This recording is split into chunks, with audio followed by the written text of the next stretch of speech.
എല്ലാവർക്കും നമസ്കാരം. ഇന്ത്യൻ ഹിസ്റ്ററിയിൽ നിന്നും ഏറ്റവും പ്രധാനപ്പെട്ട ഒരു ടോപ്പിക്കായിട്ടുള്ള ഗവൺമെൻറ് ഓഫ് ഇന്ത്യ ആക്ട് 1935 പറ്റി ഡീറ്റെയിലായി പഠിക്കാം. ഇന്ത്യക്ക് വേണ്ടി ബ്രിട്ടീഷ് പാർലമെൻറ്റ് പാസാക്കിയ ഏറ്റവും ദൈർഘ്യമേറിയ നിയമം ആണ് ഗവൺമെൻറ് ഓഫ് ഇന്ത്യ ആക്ട് 1935. ഇന്ത്യക്ക് വേണ്ടി ബ്രിട്ടീഷ് പാർലമെൻറ്റ് പാസാക്കിയ ഏറ്റവും ദൈർഘ്യമേറിയ നിയമം ഏതാണ്? ഗവൺമെൻറ് ഓഫ് ഇന്ത്യ ആക്ട് 1935 ആണ്. സൈമൺ കമ്മീഷൻ റിപ്പോർട്ട്, വട്ടമേശ സമ്മേളനങ്ങളിലെ നിർദ്ദേശങ്ങൾ, മൂന്നാം വട്ടമേശാനന്തരം ബ്രിട്ടീഷ് ഗവൺമെൻറ് പ്രസിദ്ധീകരിച്ച വൈറ്റ് പേപ്പർ എന്നിവയായിരുന്നു 1935 ഗവൺമെൻറ് ഓഫ് ഇന്ത്യ ആക്ടിന് ആധാരമായത്. സൈമൺ കമ്മീഷൻ റിപ്പോർട്ട്, വട്ടമേശ സമ്മേളനങ്ങളിലെ നിർദ്ദേശങ്ങൾ, മൂന്നാം വട്ടമേശാനന്തരം ബ്രിട്ടീഷ് ഗവൺമെൻറ് പ്രസിദ്ധീകരിച്ച വൈറ്റ് പേപ്പർ എന്നിവയൊക്കെ ആധാരമാക്കിയിട്ടാണ് 1935 ഗവൺമെൻറ് ഓഫ് ഇന്ത്യ ആക്ട് ഉണ്ടാക്കിയത്. 1934 ഡിസംബർ മാസം 19 ബ്രിട്ടീഷ് പാർലമെൻറ്റിൽ അവതരിപ്പിച്ച ബിൽ 1935 നിയമമായിട്ട് മാറി. 1934 ഡിസംബർ 19 ഇത് ബ്രിട്ടീഷ് പാർലമെൻറ്റിൽ അവതരിപ്പിച്ചത്. 1935 ആയപ്പോഴേക്കും ഇതൊരു നിയമമായി മാറി. ഇന്ത്യൻ ഭരണഘടന ഏറ്റവും കൂടുതൽ കടപ്പെട്ടിരിക്കുന്ന നിയമം ഏതെന്ന് ചോദിച്ചാലും, ഇന്ത്യൻ ഭരണഘടനയുടെ ബ്ലൂ പ്രിന്റ് എന്നറിയപ്പെടുന്ന നിയമം ഏതെന്ന് ചോദിച്ചാലും, ഇന്ത്യക്ക് ഒരു ഫെഡറൽ സംവിധാനം നിർദ്ദേശിച്ച നിയമം ഏതെന്ന് ചോദിച്ചാലും ഉത്തരം government of India act 1935. Indian ഭരണഘടന ഏറ്റവും കൂടുതൽ കടപ്പെട്ടിരിക്കുന്ന നിയമം, ഇന്ത്യൻ ഭരണഘടനയുടെ ബ്ലൂ പ്രിന്റ് എന്നറിയപ്പെടുന്ന നിയമം, ഇന്ത്യക്ക് ഒരു ഫെഡറൽ സംവിധാനം നിർദ്ദേശിച്ചു കൊടുത്ത നിയമം, ഉത്തരം government of India act 1935. Government of India act 1935 പ്രത്യേകതകൾ പഠിക്കാം. കേന്ദ്രത്തിൽ ഒരു ഫെഡറൽ മാതൃകയിലുള്ള ഗവൺമെൻറ് സ്ഥാപിക്കുന്നതിന് വ്യവസ്ഥ ചെയ്തു. കേന്ദ്രത്തിൽ ഒരു ഫെഡറൽ മാതൃകയിലുള്ള ഗവൺമെൻറ് സ്ഥാപിക്കാനുള്ള വ്യവസ്ഥ ചെയ്തു. കേന്ദ്രത്തിൽ ദ്വിഭരണം ഡയാർക്കി അതിന് വ്യവസ്ഥ ചെയ്തതും ഗവൺമെൻറ് ഓഫ് ഇന്ത്യ ആക്ട് 1935 ആണ്. കേന്ദ്രത്തിൽ ഒരു ദ്വിഭരണം ഡയാർക്കി വേണമെന്ന് വ്യവസ്ഥ ചെയ്തു. 1935 ഗവൺമെൻറ് ഓഫ് ഇന്ത്യ ആക്ട് പാസ്സാക്കിയപ്പോൾ വൈസ്രോയി ആരായിരുന്നു? വെല്ലിംഗ്ടൺ പ്രഭു. 1935 ഗവൺമെൻറ് ഓഫ് ഇന്ത്യ ആക്ട് പാസ്സാക്കിയപ്പോൾ വൈസ്രോയി ആയിരുന്നത് വെല്ലിംഗ്ടൺ പ്രഭുവും 1937 ഗവൺമെൻറ് ഓഫ് ഇന്ത്യ ആക്ട് നിലവിൽ വന്നപ്പോൾ വൈസ്രോയി ആയിരുന്നത് Linlithgow പ്രഭുവാണ്. 1935 government of India act പാസ്സാക്കിയപ്പോൾ ഉള്ള viceroy Wellington Prabhu. 1937 government of India act നിലവിൽ വന്നപ്പോൾ വൈസ്രോയ് ലിൻലിത്ഗോ പ്രഭുവും ആയിരുന്നു. പ്രവിശ്യകളിൽ ദ്വിഭരണം ഡയാർക്കി അവസാനിപ്പിക്കുകയും സമ്പൂർണമായിട്ടുള്ള സ്വയം ഭരണത്തിന്, അതായത് പ്രൊവിൻഷ്യൽ ഓട്ടോണമി വ്യവസ്ഥ ചെയ്യുകയും ചെയ്തു. ഇപ്പോൾ നമ്മൾ പറഞ്ഞുകൊണ്ടിരിക്കുന്നത് 1935 ഗവൺമെൻറ് ഓഫ് ഇന്ത്യ ആക്ടിൻ്റെ പ്രത്യേകതകളാണ് പറയുന്നത്. പ്രവിശ്യകളിൽ ദ്വിഭരണം ഡയാർക്കി അവസാനിപ്പിക്കുകയും സമ്പൂർണമായിട്ടുള്ള സ്വയം ഭരണത്തിന്, പ്രൊവിൻഷ്യൽ ഓട്ടോണമിക്ക് വ്യവസ്ഥ ചെയ്യുകയും ചെയ്തു. അതേപോലെ തന്നെ പ്രവിശ്യകളിൽ ദ്വിമണ്ഡല സഭ ബൈ ക്യാമറലിസം അതിന് വ്യവസ്ഥ ചെയ്തതും 1935 ഗവൺമെൻറ് ഓഫ് ഇന്ത്യ ആക്റ്റാണ്. പ്രവിശ്യകളിൽ ദ്വിമണ്ഡല സഭ ബൈ ക്യാമറലിസം വ്യവസ്ഥ ചെയ്തു. പിന്നീട് ഇന്ത്യൻ റെയിൽവേയെ നിയന്ത്രിക്കാനായിട്ട് ഒരു ഫെഡറൽ റെയിൽവേ അതോറിറ്റി രൂപീകരിച്ചതും ഗവൺമെൻറ് ഓഫ് ഇന്ത്യ ആക്ട് 1935 ആണ്. ഇന്ത്യൻ റെയിൽവേയെ നിയന്ത്രിക്കാൻ ഒരു ഫെഡറൽ റെയിൽവേ അതോറിറ്റി രൂപീകരിച്ചു. Reserve bank of India, federal കോടതി എന്നിവ സ്ഥാപിക്കുന്നതിനും വ്യവസ്ഥ ചെയ്തു.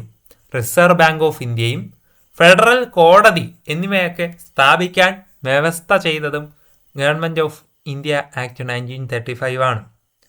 1937 ഒക്ടോബർ 1 ഡൽഹിയിൽ നിലവിൽ വന്ന ഫെഡറൽ കോടതിയാണ് 1950 ജനുവരി 28 ഇന്ത്യയുടെ സുപ്രീം കോടതിയായിട്ട് മാറിയത്.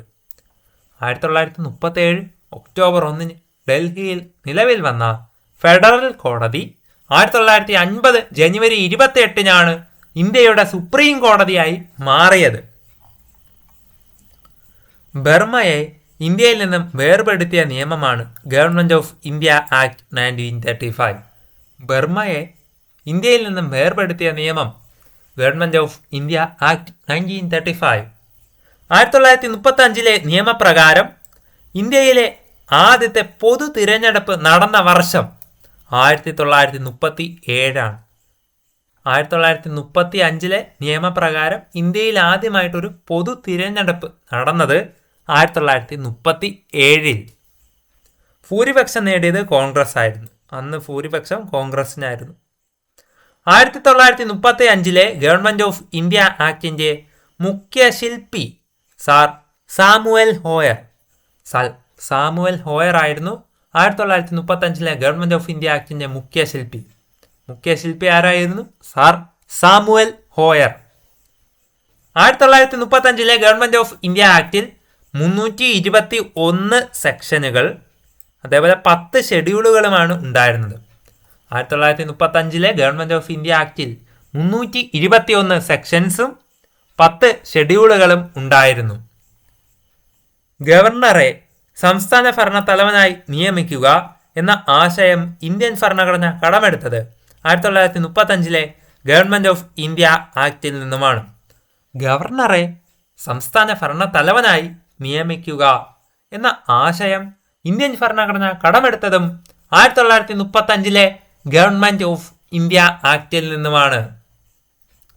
ശക്തമായ ബ്രേക്കുള്ളതും എന്നാൽ എൻജിൻ ഇല്ലാത്തതുമായ യന്ത്രം, അതേപോലെ അടിമത്തത്തിൻ്റെ രേഖ എന്നിങ്ങനെ ഗവൺമെൻറ് ഓഫ് ഇന്ത്യ ആക്ട് 1935 വിശേഷിപ്പിച്ചത് ജവഹർലാൽ നെഹ്റു ആണ്. ശക്തമായ ബ്രേക്കുള്ളതും എന്നാൽ എൻജിൻ ഇല്ലാത്തതുമായ യന്ത്രം, അടിമത്തത്തിൻ്റെ രേഖ എന്നിങ്ങനെയൊക്കെ ഗവൺമെൻറ് ഓഫ് ഇന്ത്യ ആക്ട് 1935 വിശേഷിപ്പിച്ചത് ജവഹർലാൽ നെഹ്റു ആണ്. നമ്മളിപ്പോൾ പറഞ്ഞു കഴിഞ്ഞാൽ 1937 തെരഞ്ഞെടുപ്പ് നടന്നത്, ആദ്യത്തെ തെരഞ്ഞെടുപ്പ്. അപ്പോൾ അതിനെ ഒന്ന് ചുരുക്കമായി നോക്കാം. 1937 തെരഞ്ഞെടുപ്പ്. 1935 ഗവൺമെൻറ് ഓഫ് ഇന്ത്യ ആക്ടിന് അനുസരിച്ച് തെരഞ്ഞെടുപ്പ് നടന്ന വർഷം 1937. 1937 തെരഞ്ഞെടുപ്പ് നടന്ന ആകെ പ്രവിശ്യകളുടെ എണ്ണം 11 പ്രവിശ്യയിലാണ് 1937 ആദ്യമായി ഒരു തെരഞ്ഞെടുപ്പ് നടന്നപ്പോൾ തെരഞ്ഞെടുപ്പ് പ്രഖ്യാപിച്ചത്. 1937 മദ്രാസ് മുഖ്യമന്ത്രിയായത് ആരാണ്? സി രാജഗോപാൽ ആചാരി. 1937 തെരഞ്ഞെടുപ്പിൽ മദ്രാസിലെ മുഖ്യമന്ത്രിയായി തെരഞ്ഞെടുക്കപ്പെട്ടത് സി രാജഗോപാൽ ആചാരി. പ്രവിശ്യകളിലെ കോൺഗ്രസ് മന്ത്രിസഭകൾ രാജിവെച്ച വർഷം 1939. പ്രവിശ്യയിലെ കോൺഗ്രസിന്റെ മന്ത്രിസഭകൾ രാജിവെച്ചത് 1939. കോൺഗ്രസ് മന്ത്രിസഭകൾ 1939 രാജിവെക്കാനുണ്ടായ കാരണം എന്താണ്? കൂടിയാലോചന നടത്താതെ വൈസ്രോയ് ലിൻ ലിത്ഗോ ഇന്ത്യയിൽ 2ാം ലോക മഹായുദ്ധത്തിൽ പങ്കെടുക്കും എന്ന് പ്രഖ്യാപിച്ചതിനെ തുടർന്നിട്ടാണ് 1939 കോൺഗ്രസ് മന്ത്രിസഭ രാജിവെക്കാനുണ്ടായ കാരണം. കൂടിയാലോചന നടക്കാതെ തന്നെ വൈസ്രോയ് ആയിട്ടുള്ള ലിൻ ലിത്ഗോ ഇന്ത്യ 2ാം ലോക മഹായുദ്ധത്തിൽ പങ്കെടുക്കും എന്ന് പ്രഖ്യാപിച്ചതിനെ തുടർന്നാണ് കോൺഗ്രസ് മന്ത്രിസഭ 1939 രാജിവെക്കാൻ കാരണമായി തീർന്നത്. സോ ഫ്രണ്ട്സ്, ഇതോടുകൂടി 1935 ഗവൺമെൻറ് ഓഫ് ഇന്ത്യ ആക്ട് എന്ന ഈ ഒരു വലിയ ടോപ്പിക് ഇവിടെ പൂർണ്ണമാകുന്നു. നിങ്ങൾക്ക് ഈ വീഡിയോ ഇഷ്ടപ്പെട്ടെങ്കിൽ ലൈക്ക് ചെയ്യാൻ, നിങ്ങളുടെ ഫ്രണ്ട്സിനൊക്കെ ഒന്ന് ഷെയർ ചെയ്ത് കൊടുക്കാനും, നിങ്ങളുടെ അഭിപ്രായങ്ങളും നിർദ്ദേശങ്ങളും ഇനി നിങ്ങൾക്ക് ആവശ്യമുള്ള ടോപ്പിക്സുമൊക്കെ എന്നെ ജസ്റ്റ് ഒന്ന് കമൻ്റായി രേഖപ്പെടുത്തി അറിയിച്ചാൽ ആ ടോപ്പിക്സ് ഞാൻ എത്രയും പെട്ടെന്ന് വീഡിയോയായി നിങ്ങൾക്ക് നൽകുന്നതാണ്. ഇതുപോലുള്ള കൂടുതൽ യൂസ്ഫുൾ ആയിട്ടുള്ള PSC റിലേറ്റഡ് കണ്ടന്റ് വൈസ് വീഡിയോസും ടോപ്പിക് വൈസ് വീഡിയോസും റാങ്ക് ഫയൽ എക്സ്പ്ലനേഷനും ഒക്കെ നിങ്ങൾക്ക് ലഭിക്കണമെങ്കിൽ നിങ്ങൾ ഇതുവരെയും എൻ്റെ ചാനൽ സബ്സ്ക്രൈബ് ചെയ്തിട്ടില്ലെങ്കിൽ ചാനൽ സബ്സ്ക്രൈബ് ചെയ്ത് ബെൽ ബട്ടൺ കൂടി എനേബിൾ ചെയ്ത് വെച്ചേക്കുക. കൂടുതൽ വീഡിയോസുമായി ഞാൻ വീണ്ടും ഉടൻ തന്നെ വരുന്നതാണ്. ഏവർക്കും നന്ദി, നമസ്കാരം.